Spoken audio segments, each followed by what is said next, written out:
গোৱালপাৰাস্থিত Mahatma Gandhi senior secondary স্কুলৰ ছাত্ৰী ৰূপসীনা ইয়াসমিনৰ উল্লেখযোগ্য সফলতা। গোৱালপাৰা জিলাৰ মহাত্মা গান্ধী সিনিয়ৰ সেকেন্ডাৰী স্কুলৰ ছাত্ৰী ৰূপসীনা ইয়াসমিনে শৈক্ষিক ক্ষেত্ৰত এক উল্লেখযোগ্য সফলতা অৰ্জন কৰিছে।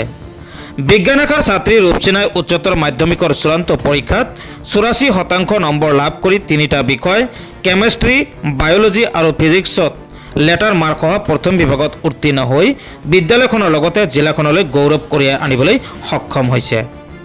পুদুপাৰা গাঁৱৰ শ্বৰিফুদ্দিনৰ কন্যা ৰূপসীনা ইয়াসমিনৰ এই সফলতাই গাঁওখনত আনন্দৰ পৰিৱেশে বিৰাজ কৰিছে।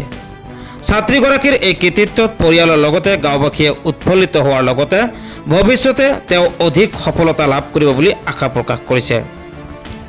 বিদ্যালয়খনৰ শিক্ষক শিক্ষয়িত্ৰীসকলে ৰূপসীনাৰ এই সাফল্যত আনন্দ প্ৰকাশ কৰি তেওঁলোকৰ এটা দল ৰূপসীনাৰ বাসগৃহত উপস্থিত হৈ ছাত্ৰীগৰাকীক সম্বৰ্ধনা জ্ঞাপন কৰাৰ লগতে তেওঁলোকৰ ফালৰ পৰা ৰূপসীনাৰ উজ্জ্বল ভৱিষ্যতৰ কামনা কৰে।